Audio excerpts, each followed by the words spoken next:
Welcome everybody. It is 11:15, and just to help you make sure you are in the session you intended, today we are learning from Hollie Rottman and Jim Rottman. And the title of our session is From Tension to Transformation, Coaching Teams to Thrive Through Conflict. Thank you, Michael. And I'm Hollie Rottman. I'm Jim Rottman. Oh, there's more. We jumped in too fast. I have two more very quickly, and then I'll introduce you officially. Just to remind everybody, you've probably seen this slide now a few times this morning, just to remind you what our community ways are that we honor each other and the space that we're in together. And then one last slide from my end. And this is just a reminder to watch in your feed loop for that opportunity to put your name in to earn SHRM or continuing education credits. And having said all of that, it is my honor and thrill to introduce our presenters for today. Hollie Rottman and Jim Rottman are the founders of Rottman Consulting, and they'll let you know a little bit more about them as they go today. Welcome. Oh, thank you, Michael. I think we're just so enthusiastic that we got ahead of ourselves. So thank you. But welcome, everyone. We're so delighted to be here. And we really want to just help to really set some learning objectives for today around what we hope that you'll walk away with. So today we'll share with you our Confluence method.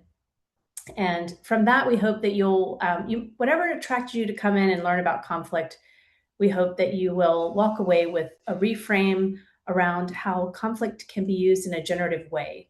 And I don't want to assume that you know what generative means in our case, but really the idea of something better coming from it. And that for us is helping teams to pull together, not apart, a little bit like the themes this morning about thriving together.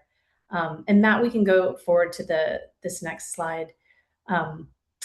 So hopefully you'll walk away with a little bit of a different perspective on conflict. And other than that, we really hope that you'll walk away with one practice that you can take back to your team, to your coaching practice, and that you have a renewed commitment to why we want to help teams and organizations, and especially our leaders, feel that they have more capacity to handle the kind of healthy conflict that we want to see in organizations. But let's start with a mood check. And so, for example, the mood check for me is a lot of gratitude. I've already interacted with some exceptional people this morning, learned a lot. Jim, what about you? Feeling calm and confident. And also, though, if you're feeling anything else, we want to welcome everything in this space. So just like this morning, we were saying that there's a lot going on in the world. There could be things personally impacting you, but you showed up anyway today. All is welcome. So if you feel tired or a little bit hungry, everything's welcome to put into the chat. So if you could just take a moment and do that. And we use this practice actually with teams to help land where everyone's starting from. So if we go around the room and someone says, I feel a little bit sad this morning, that's welcome here, because now we know, and we're not reading what's happening for you. We don't feel the need to fix. We accept. So we see energized, motivated, excited, a little scattered. Yes, absolutely. We relate. Curious. Excellent. And our Designed Alliance really is just a few things. One is that any practice we offer is an invitation today. So please, like, if you can leave your camera on, wonderful. But we also know that you will need to take care of things on your end and feel the most comfortable. Also, though, we will pause if there's a term that comes up or you want us just to come back to a topic before we move on. Please let us know in the chat. And if we miss it, Michael will bring it up, and we will have time for questions at the end. All right, good. Yeah, a few more. Neutral, a little bit jet lagged. We can understand that too, after living and working across the world. All right. So I had said to Michael that we would like to introduce ourselves. The main thing that we want to share is that Jim and I come together after years of our own careers in corporate HR, for me in nonprofits. Jim and I met in corporate HR, actually. Both of us have worked in different fields: financial industry, financial services, and biotech, and the automotive industry. Jim has a background as a CPA, has a master's in HR and also technology. So when we talk about conflict, what we hope you know is that we feel that these practices that we'll share with you today in our method is transferable across all industries. But really what makes a big difference when we work with teams is there's a clarity around purpose. So the care around the why. And that helps us to work with the team to lean into that tension. Yeah. So this comes from our lived experience as well as our lineage of where we've been trained, and we always want to acknowledge that. So I'm a certified somatic coach with the Strozzi Institute. Jim's also trained with the Strozzi Institute, as well as Wendy Palmer, the great Wendy Palmer, late. ORSC, Coactive, so many different influences that we like to acknowledge. And we just wrote a book on generative conflict that will come out in July. So we handed in our manuscript this week. We're exhausted. We're exhausted, yeah. That's really what we should have put our mood in the chat. Excited and exhausted. Okay. Next slide. Yeah. So what we want to talk about is conflict capable, and why did we talk about that? And in this kind of challenging, evolving world we're in, and also it's become more and more AI driven, what's really going to hold a leader to be exceptional is the things that are uniquely human, or the things that AI can't do today.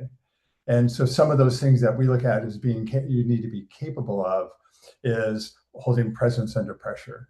Can you be in a place with your team, and can you stay in that team where there's tension, where there might be some conflict, where things might get quiet, but stay in that tension long enough to be able to get better answers and for the real information to come about. We also look at it as about holding more complexity, is that not rushing to answers, to know that there's probably more, and that if we could get the voices of everybody, then potentially we can find the better solutions. And last is to keep people connected to their team, but that happens because of repair. This is one of the more important capabilities that Hollie and I have been talking about. It's the ability that when there's a fracture in a team and a breakdown, and it will happen, it's normal. And when it does happen, is how do you bring that team back together? How do you bring that relationship back together? In my experience, it's been one of the missing pieces, is that once there is a fracture or a break in a team, people just want to move on and get over it. But what we see is that breaks trust. So before we get to the next slide, I'm going to ask everybody a question to put into the chat. And it is, what comes to your mind when you think about conflict? What comes to your mind when you think about conflict? Yeah.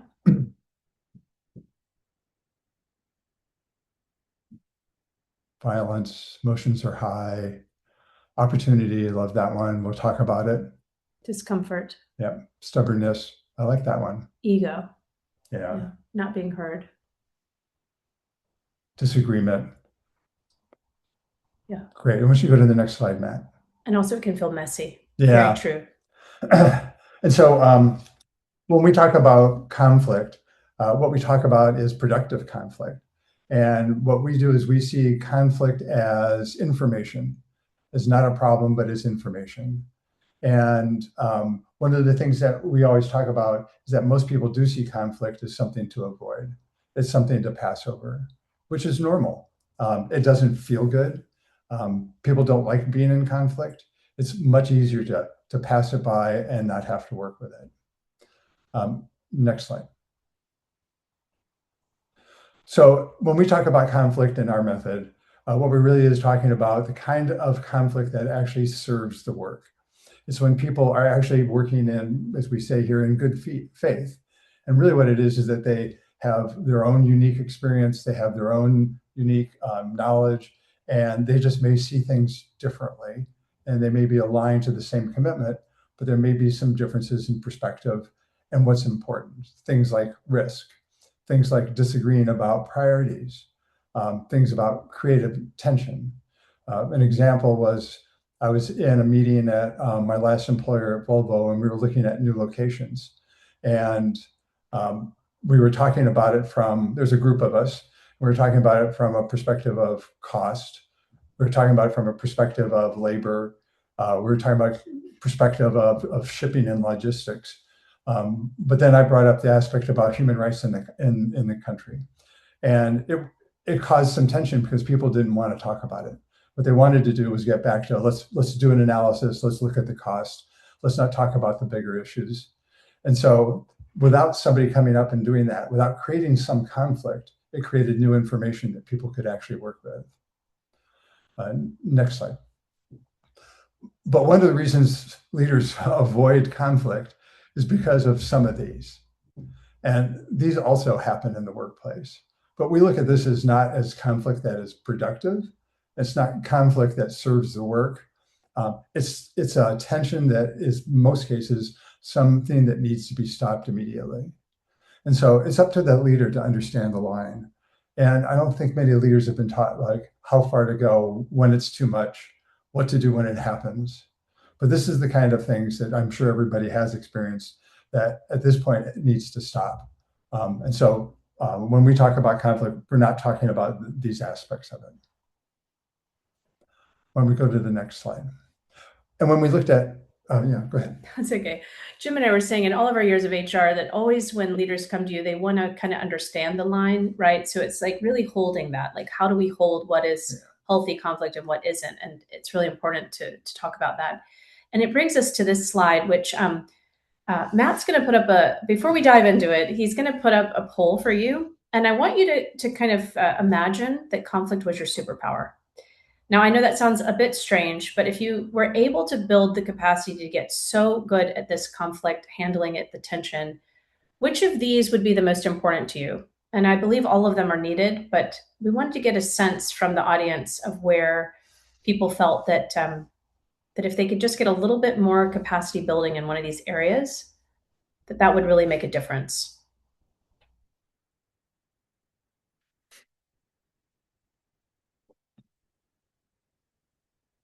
And I know that you're filling that out now, and we'll see the results in just a moment, but it's so important that we talk about, like, we use a lot of agency work in our work agency. The idea that when we ask people to participate in a team, that there's always the option of not today, not now, maybe, or yes, I can turn in, because safety is so important.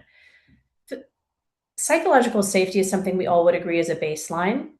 We have to agree to norms and respectful language and understand how to be inclusive in our language. But often what happens is it depends on the conditions being right. And this is why we often beat ourselves up, right? So let's just say that you're walking out on a Friday and someone says to you, that thing you did, that was a screw up. And your response is very aggressive.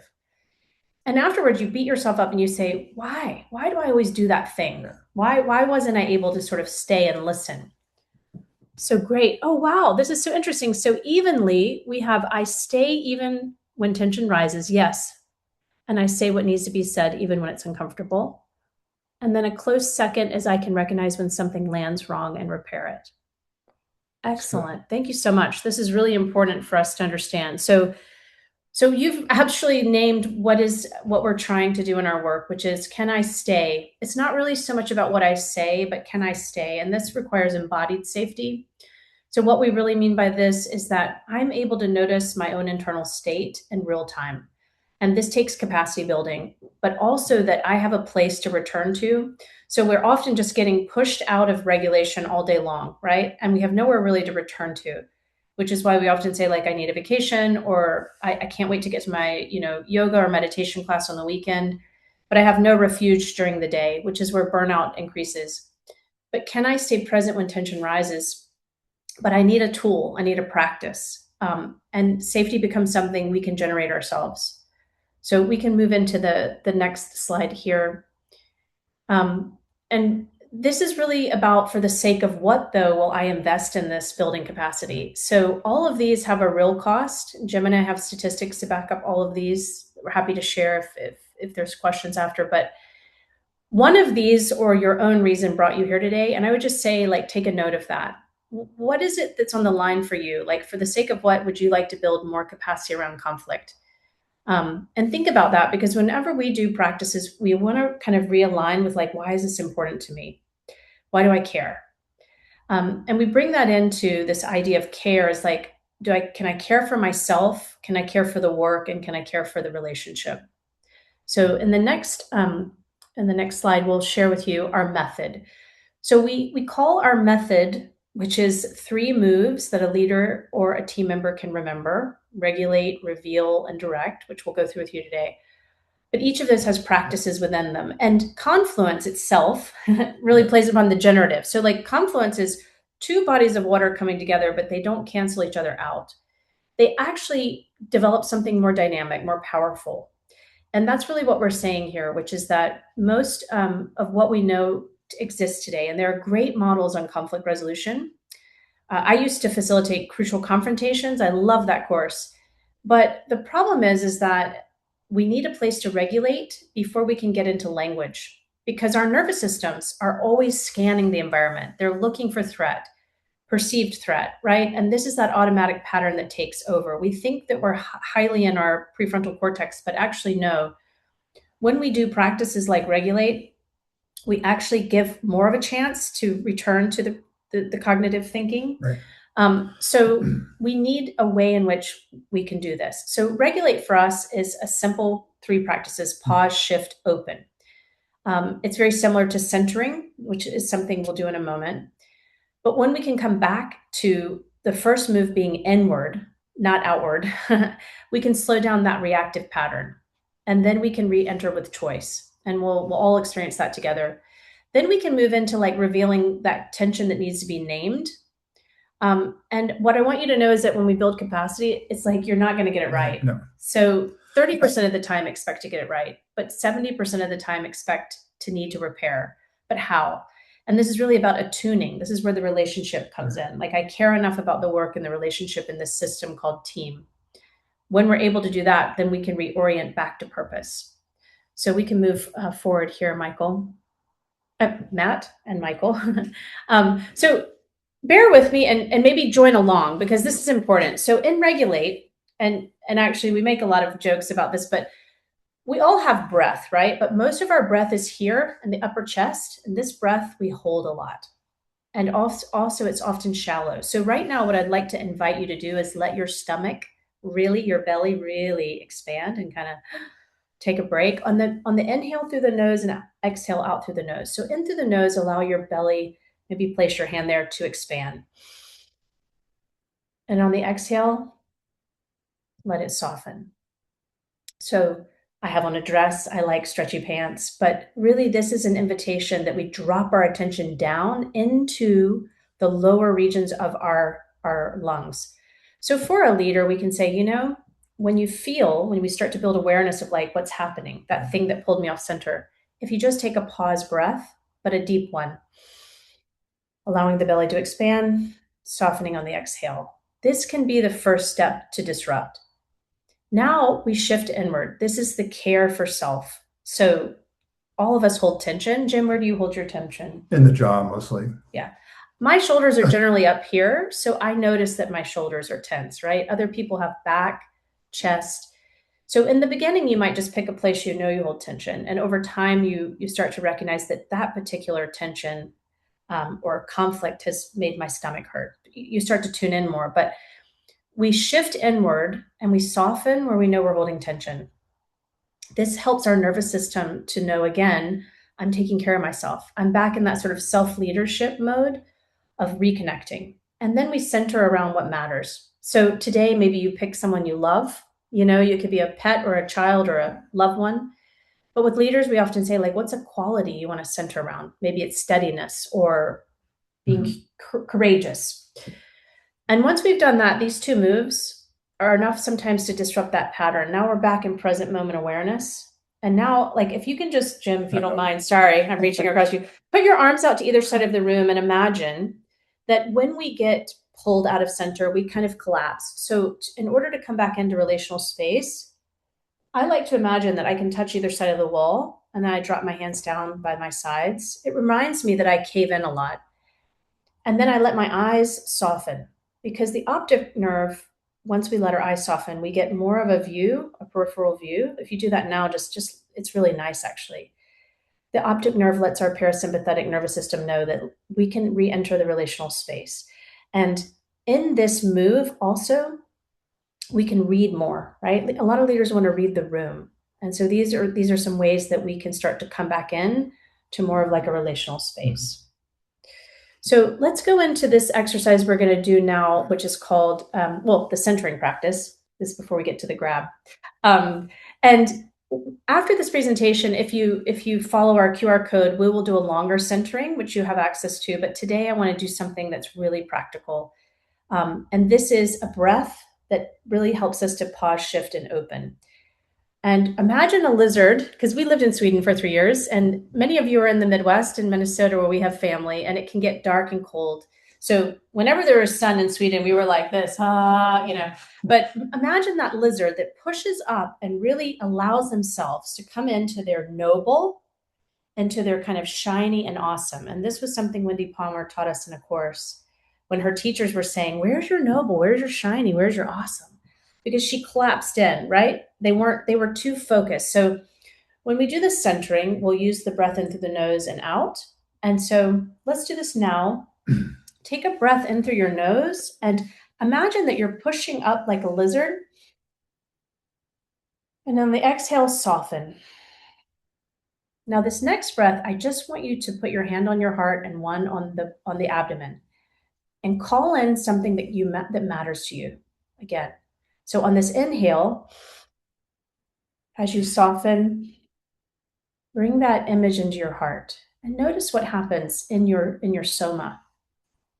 So I often want to have a quality of slow, but I often think of my daughter.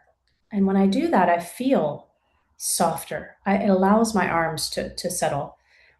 And this is where we can, in just a few breaths, remember up in our posture, noble, connected to purpose, shiny and awesome, and more open and connected. Right.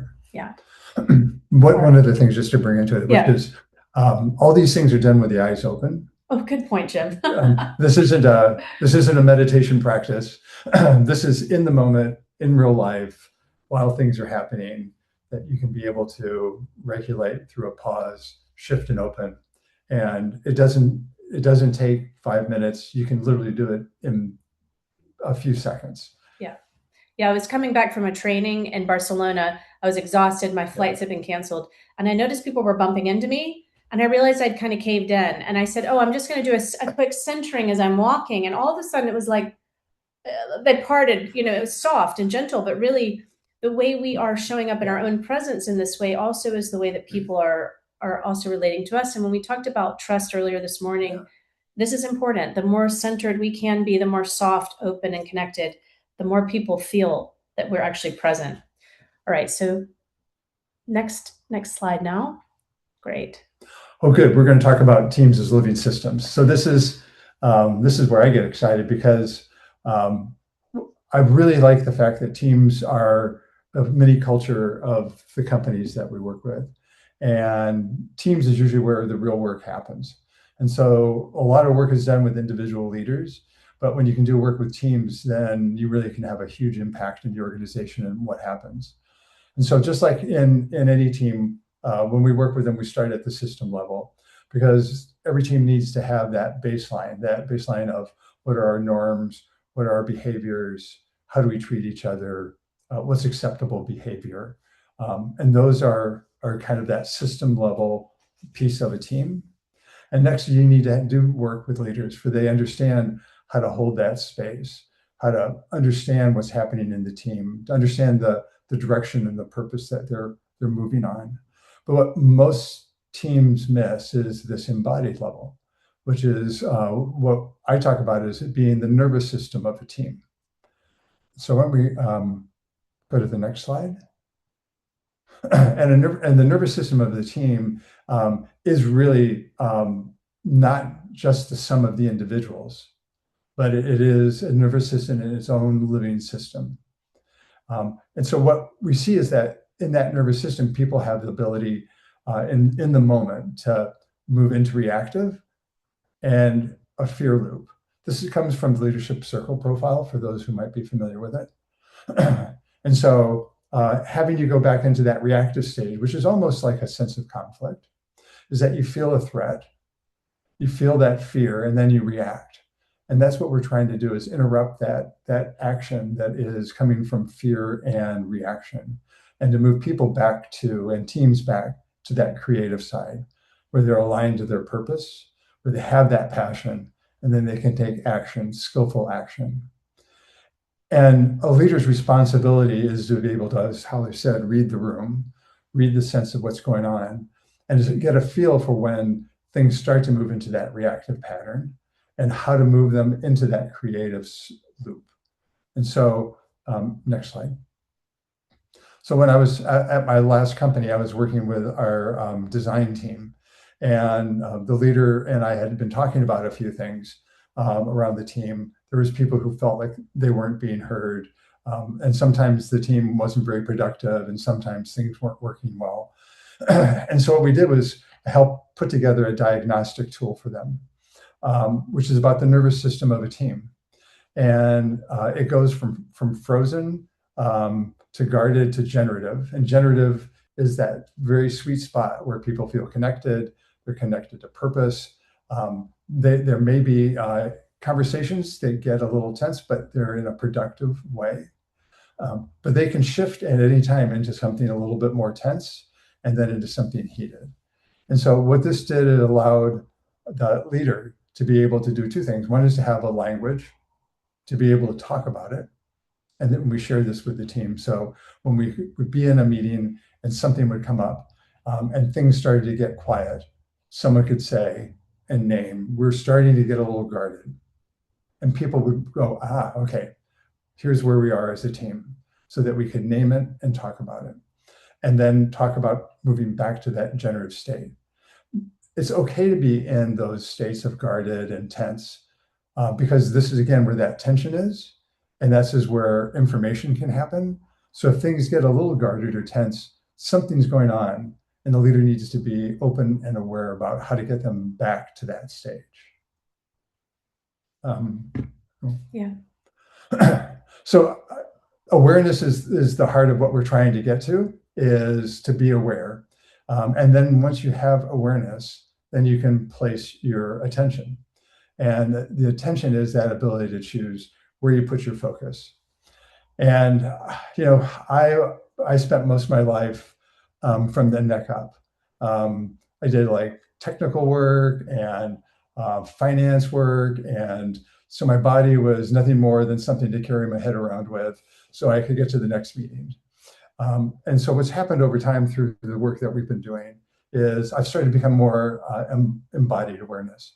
And I wanted, because there's so much information in your body that's stored in your tissues, in the way you act, in the way you react, that you need to have both of those. So what we want to do is a little quick kind of experiment, if you play with me. And what we want to do is try to create a little bit of embodied awareness. And then we're going to reflect on that for a second. So what I'm asking everybody to do, it's an invitation, is to take your left arm, and I'm just holding it out, and I'm just going to gently kind of tap on it and move my hand slowly up my arm to my elbow, and then all the way up to my shoulder. And maybe, as Hollie would say, give it a nice little rub there. Maybe my shoulder's a little tense. That's where she has her tension and stuff. Yeah. And then maybe up to your jaw a little bit, and then slowly back down. Just kind of feel that in that arm. And now put both arms down to your side and close your eyes. And do you feel the difference between your left side and your right side?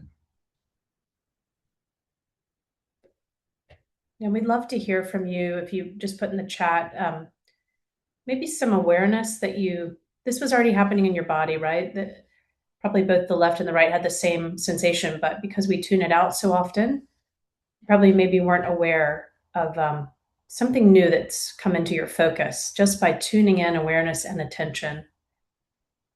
And we'd love to just hear like what you notice that's different about the different sides. Yeah. Left side's lighter, more alive. Mm-hmm. Yeah. More energized. Absolutely. Yeah, this is it, is that nothing's changed in either arm, but we just became aware of it. And so as we start to create that awareness, then we can become more embodied aware. And then we can put our attention to understanding and sensing things before our brain realizes it's happening. Yeah. And one of the things I like to help clients to know is that it's absolutely okay. Like when we first start this journey, that you've never been asked to tune into this. So of course we're not. Yeah. But we do see how burnout happens. We do see how injury on the job happens. It's like we had a good colleague at American Express who had a spinal surgery because of the hours she spent at her desk. There was so much tension there, but of course we kind of override. We override a lot of those signals. So in this work, it's really beginning to build awareness in small ways, and tension is one that we can all relate to. We don't just say like what's happening in your body. We sort of direct attention, and then we can oscillate back out and come back in safely. So we'll build on this now in the next exercise, so we can move forward, I think. Yeah, let me just add one thing, which was before we started doing this work, and is someone would say, so how are you feeling? Where are you feeling that tension? And I would always go, I have no idea where I'm feeling it. No one's ever asked me to, other than I can tell you about it, but I don't have a sense of it. And it's really changed for me being able to be more aware. Just adding to that, Jim, I remember being young in my HR profession, and I worked in this call center for American Express, and I was walking across the lobby, and my boss kind of pulled me aside and said, "You look quite stressed." I said, "Oh, that's just my pace, but your eyes are kind of like really hyper focused." So the value I had was that I was calm, that I was presenting confidence, that, and I was giving something else because I didn't have embodied awareness. So these are little nuanced things that even in our coaching, that sometimes our clients need us to help them also see. They're saying they have a goal, but they're really not having that embodied awareness. So we do need accountability partners that help us. So in this next slide, again, cognitively, you may be aware that we have different patterns that are typical, right? So Jim and I, we were when we were writing this book, we did a lot of walking and thinking, and we kept coming back to this idea that conflict starts with us. So remember that we all have life experiences. The patterns of our life live in our tissues and muscles, and they take shape before we realize it. But however you grew up with conflict, it does live in you as a pattern. So like my father was a criminal prosecutor. And I sort of knew that, like, no matter what, I would never learn that I would never win that argument. So I tend to be a little bit more with Fawn. Like, if I say what I really think, it won't be accepted, because he always won. And Jim's family. Oh, we never talked about anything. And so as soon as some tension happens, I want to go. I want to get out of that. Jim's getting out of the conversation. Yeah. So one of these may feel cognitively familiar to you, but none of them are good or bad. It's really the body being brilliant with its own sort of way in which we learned early on adaptive strategies.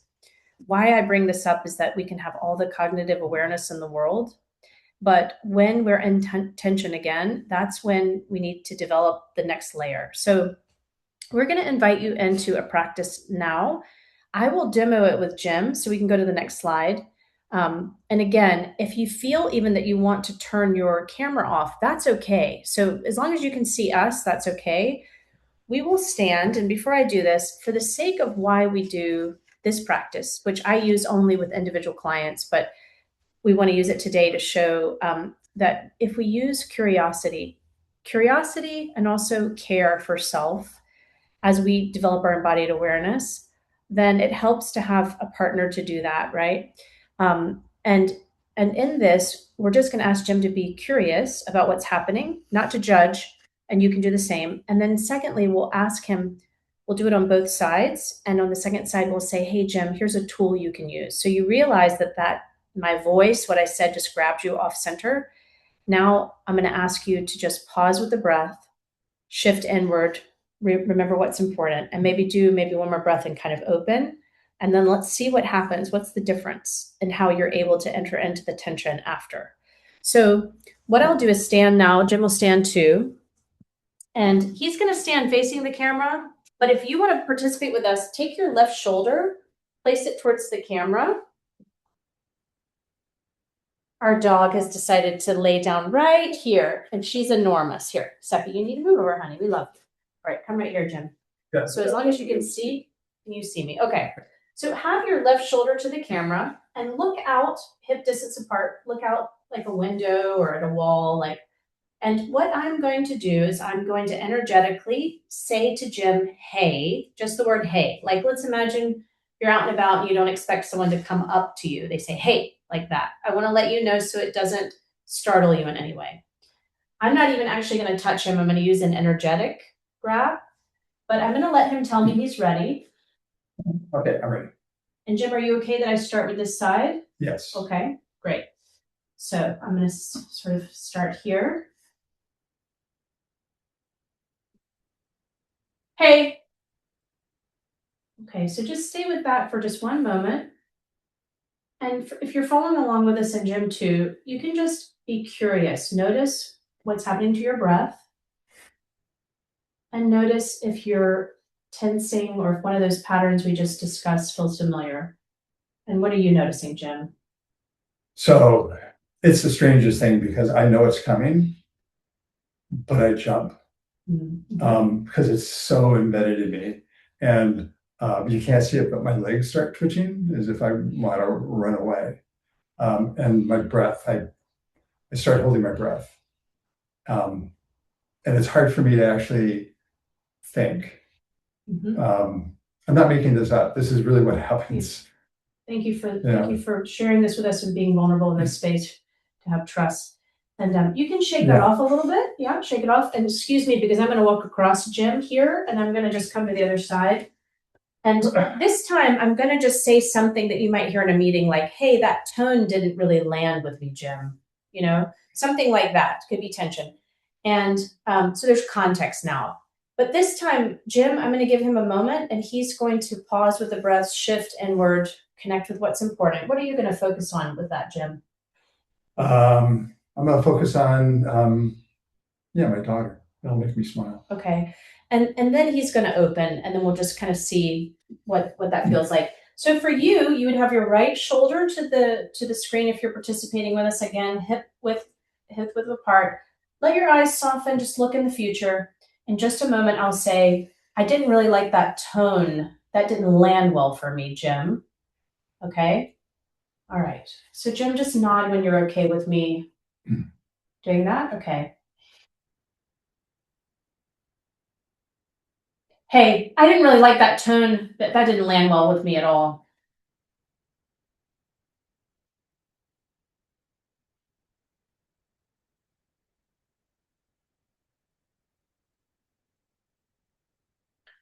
And can you walk us through just like what happened for you just now? Just maybe share with the audience.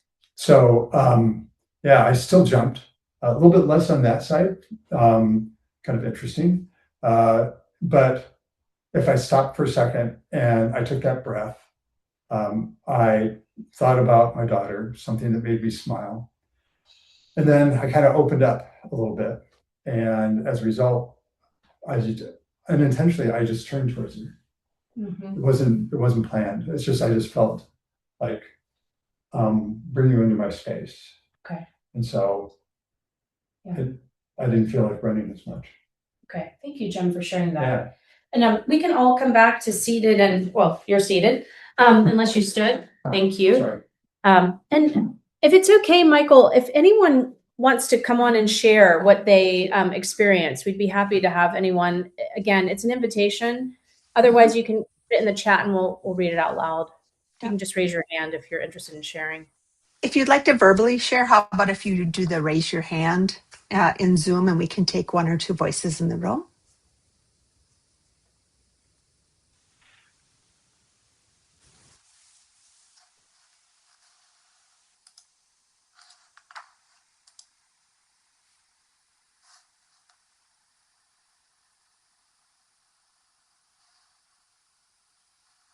And if anyone just feels comfortable sharing maybe the difference between one side and the other and utilizing the pause shift open, you're welcome to put that in the chat.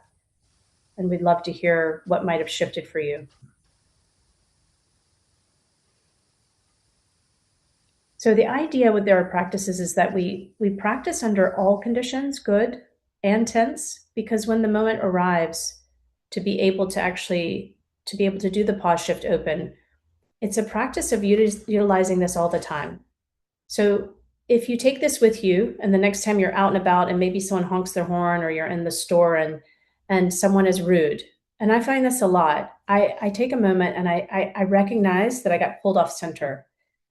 And I realize that I think it's the other person, but actually I have a choice to sort of come back to myself, care for myself, take a breath, pause, shift inward, and then I can open back in. And generally, what happens for me is that I end up having a lot more empathy for the person in front of me. I realize I don't know anything about them and why they're showing up like that. And I realize that I'm okay.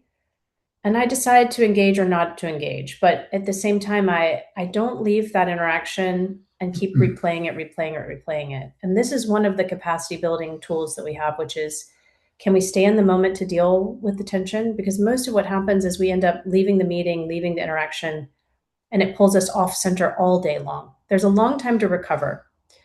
Did we have anybody put their hand up, Michael? No, that's okay. Again, agency is important, and we appreciate. Thank you for utilizing your agency. And Jim, thank you for being brave enough to share that with everyone. And we can move forward to the next slide. Great. So in our confluence method, the first piece is that regulate, is to get back to the ability to connect with somebody else, to get back into the relationship space, to understand why you're there and why it's important. And then the next step is reveal, because it's about naming, actually being able to make visible the invisible of what's happening in a meeting or with a team. And then, as we've said, it'll always, something will happen. It's not perfect all the time, and the ability to repair. And so and before you can get to those name and repair, you can't get to orienting and getting back to on task and on team. Okay. And so it's about name. We'll talk a little bit about naming. And there's a real methodology to naming to make sure that it's not directed towards somebody. It is grounded in observation, and it is with I statements. So if we're in a meeting and things are not going like we hoped, I might say, I feel that there's a lot of tension here and we're stuck. And what that does is until you can name that, people are probably already feeling it. But until you name it, you can't address it. And what happens is it goes underground and it can fracture and rupture the team. And so naming has become a very, very important piece of it. This is one thing we're going to spend a lot of time on. But the next is repair. And so when something happens in a relationship or within the team, repair is very, very important. And there's a difference between repair between two individuals. And that's really about building the trust between two people. And building repair in a team is about getting people back on alignment and back on purpose. And so that's what building and repair trust will do for teams. And what we're going to do is talk a little bit about what repair is. And it's not about fixing it. What it's about is acknowledging that there was an impact. It's about attuning to the person so you can understand how they felt, and then it's to understand how to correct it. It's not saying I'm sorry, because that's about you. It's about understanding what's important to that person and to attune with them until someone knows that they've been seen and heard, and they really can't move on because they'll always feel that there was a fracture. For us, this has been one of the more important things about building the trust and getting teams back on alignment. And it's interesting. It's a skill that you can also use in relationships, as we've practiced at home. And you can use it with your kids. You can use it in all sorts of places. It's definitely something that is a life skill. Absolutely. All right. So that was name. We can go past that. And this was so this is a great question. There's a couple of things here, Jim. One is that this feels like it might be this might be a challenge, and also in a work setting. Yep. How or where do you see the differences or willingness, ability for the second move when there's a powerful difference between, but on the same team, manager versus direct report? Do you want to just address that? Yeah. Yeah. Power differences are always a problem in teams in terms of decision-making and in terms of safety of speaking up. And I think that's what happens is that if you start, this is my perspective on what's worked, is you look at that team as a living system again, and it starts with those norms. It starts with that system level. And so maybe one of those norms, one of the behaviors is everybody has the right to question something. Everybody has the right to bring up something that's important to them. And so what we see is that then the team can self-correct to say if there was an issue between the two people, somebody in the team can say, well, now remember, part of our agreement is that anybody can bring up something. And teams are self-correcting. If you have those norms, you have that grounding. Now, the reason that we bring in the confluence method is that typically when there's that tension, people get dysregulated and they go into one of those patterns of flee or fight. And so part of this is the team as a team itself can regulate that nervous system. It's to stop and take a breath and to be able to turn in and repair, name what happened. We're going to, Michael and I are going to do something in a minute. They'll probably show you what. I would say though, thank you for bringing this up because naming is a skill. So this is one of the skills we build and we teach because even in like somatic training, we give assessments and we realize that people lead with assessments that are not really for you. It's really based on their feedback, right? Like about them. And naming, what we're doing is we're saying, how do we stay on purpose? So what's important about the work? And so when we name, we have to teach how to do that in a way in the system that brings something invisible visible, that truly is for the purposes of the system. And that takes skill. So it is something that we teach, but in this hour is hard to really dive too deeply into. But Jim and Michael will do this demo, and maybe we jump into that in just a moment, Jim, so we've got time for questions. Yeah. Let's do that. We will, Michael and I will have a little fun. We're going to be reading from a script. So that we're just not making it up in the moment. So I'm the moderator. And oh yes, and Hollie will be that voice that comes in and go, what you just saw.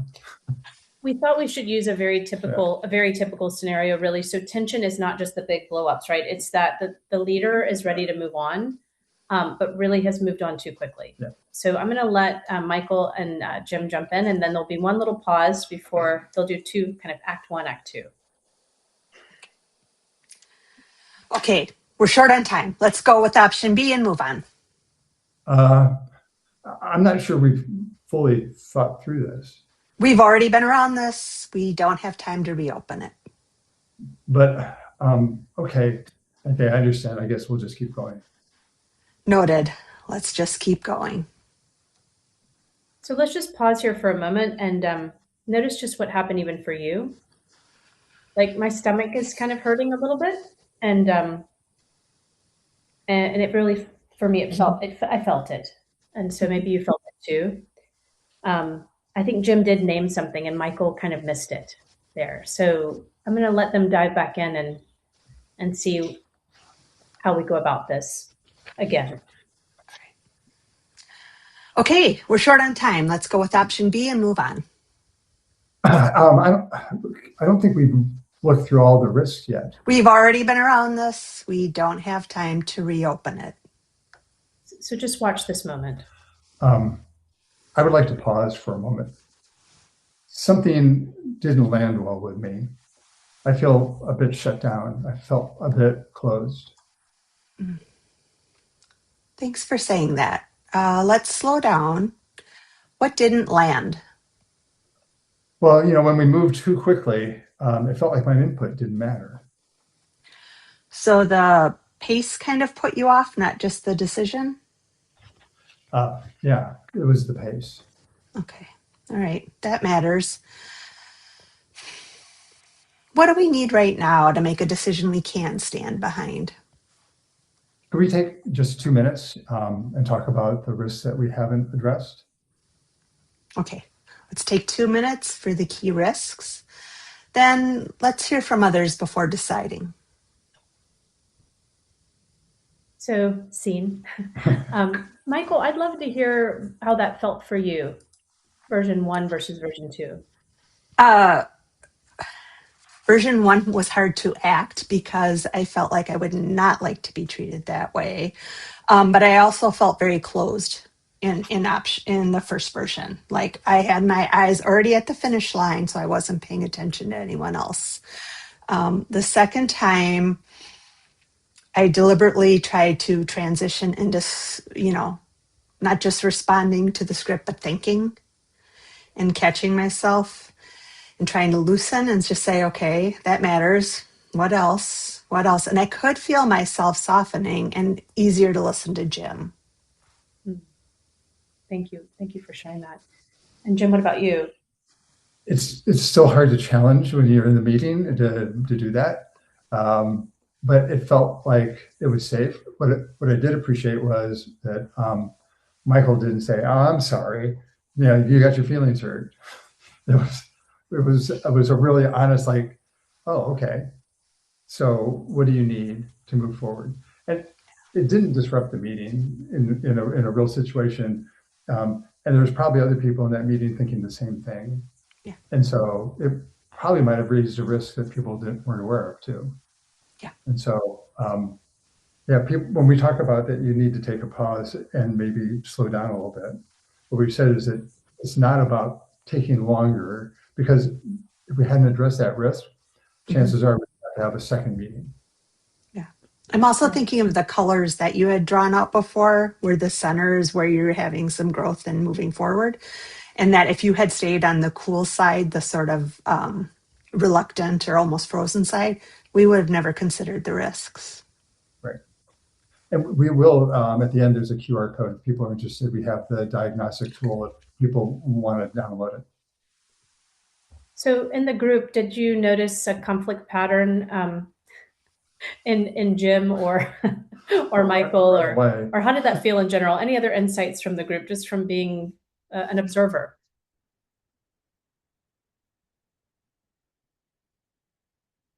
Oh, you felt like you were all Jim. Yeah. Yeah. Thank you. Yeah. And so this idea of teaching people the words to say is one thing, but actually, Jim, what does it take for you to actually do that? What do you have to do internally from an embodied perspective to bring the words forward? I have to get out of my reactive pattern. I have to get back to what's my purpose, what's the passion I want around this, and then I can take action. So it's moving me out of the fear loop and back into that generative, creative loop. Thank you. And I like that people are just like simple phrases like that matters. What repair is not is a lot of words. It's actually just slowing down and acknowledging. It's not apologies. It's the leader noticing something in themselves, and let's give leaders some space too, not to get it right all the time. They have a lot of pressure.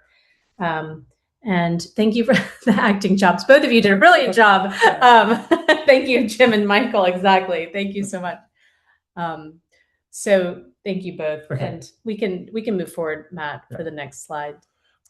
I want to leave time for questions. Yeah. I'm not going to walk through this. This is basically what we did through the slides, which is think about the team as a living system. Think about it, the nervous system, and build some capacity. And these are practices. They're not like one time and now you got it. It's something you practice all the time. And then if you can get that cognitive and embodied awareness, then you really are going to be able to move forward on this. Yeah, we can go to the last slide. That's perfect. Okay. So our invitation for you today, joining us, we know we have leaders in the room, coaches, HR practitioners, even students coming from different industries. Practice one part of the repair protocol when you feel a fracture, and that's just slowing down and saying, like, I'm with you. That's really what repair is. It's attunement, right? I'm here. You can start your next meeting, ending it and beginning it with a mood check, which we'd like to close on. What is your mood after attending the session with us? Because again, we're constantly needing to read, and sometimes people can't share everything going on in their life with you, but it is a great stabilizer to say, I know today that Jim is feeling a little bit down. So if Jim doesn't participate, I'm going to give him this space. And if he needs something, he'll tell me. I don't need to fix him. He's creative, resourceful, and whole. And when you feel those grabs when you're out and about in the world or even at work, do this for yourself. So this is care of self. Take those centering breaths. Just pause with one breath. Feel your belly expand and soften, and tune into something that matters to you. So with this QR code, it'll take you to a page on our website where you can access the longer centering video, which you could use in the morning or at night. And also Jim has created a simpler diagnostic than what we use like in our consulting work, but that you could use just to start asking yourself questions about reading your team's nervous system. We really thank you so much for the opportunity to be here and meeting you all. Great. All reflective. Thank you. My feeling, I came in with gratitude, but I'm really just like, I'm deeply humbled and really loving to be a part of this summit. Thank you. And for all the support from Michael and Matt and the whole team. Yeah. I know we have just a few minutes for questions, but could we all just show our appreciation to Jim and Holly? They put a lot of work into this, and I found it very helpful. Thank you, Michael. Thank you. That was very engaging. Thank you. Thank you, Christine. Appreciate it. Does anybody have a question they would like to directly ask in these couple minutes? Otherwise, they've also provided their contact information.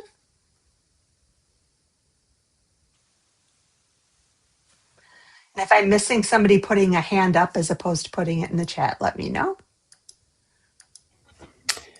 Oh, this is Lori. I've got a question. First of all, thank you so much for your presentation. Brilliant. In your experience, what have you done when people absolutely just cannot follow this method? How, as coaches, how do you deal with that? I mean, do you just have to walk away or, yeah. Well, we said it's practice, and rarely does a team get it on day one. And so our typical engagements are over a period of time because we want not just the leader, but people on the team to start building those practices as well. And so I think what happens is that people get better at it, and we expect it to be messy at the beginning, and we kind of set that expectation. But as those behaviors start to go into the ones where we have the biggest issues is when people go into those other kind of behaviors of bullying or harassment, or, you know, they're intentionally not wanting to be part of the team in some way. And that's a different issue to manage. Yeah, it really, generally we do assess whether the client is a good fit. So I would say that individual clients, we assess if it's really not about how much do you know or your capacity when you start, but what is the care? Like what matters, what's at stake? So when we opened our book, we talked about a medical issue that Jim had. And we said, you know, when the team was working on this, it wasn't just about curing Jim, it was about his quality of life, but that was clear for everyone.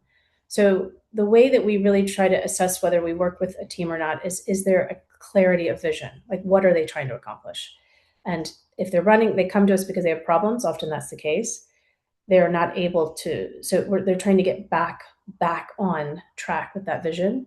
And we need a leader that's willing to be the role model, because the leader, it begins with the leader holding the space and doing the work. So it's not for everyone, but in very mission-driven organizations, industries like with Volvo Cars, you know, the safety was their number one priority. Yeah. 100% electric. These are big, big goals. And so when we are orienting towards something very clear with purpose, it gives people a reason to lean in. But you can't drop people in at 3,000 feet and expect this to take overnight. So we start with traditional team systems. You know, what is the team purpose? What is the individual purpose? And what are our norms? What are we agreeing to? What are our reactive patterns, our creative patterns? And then we move in, right? Some individual work and then team dynamic.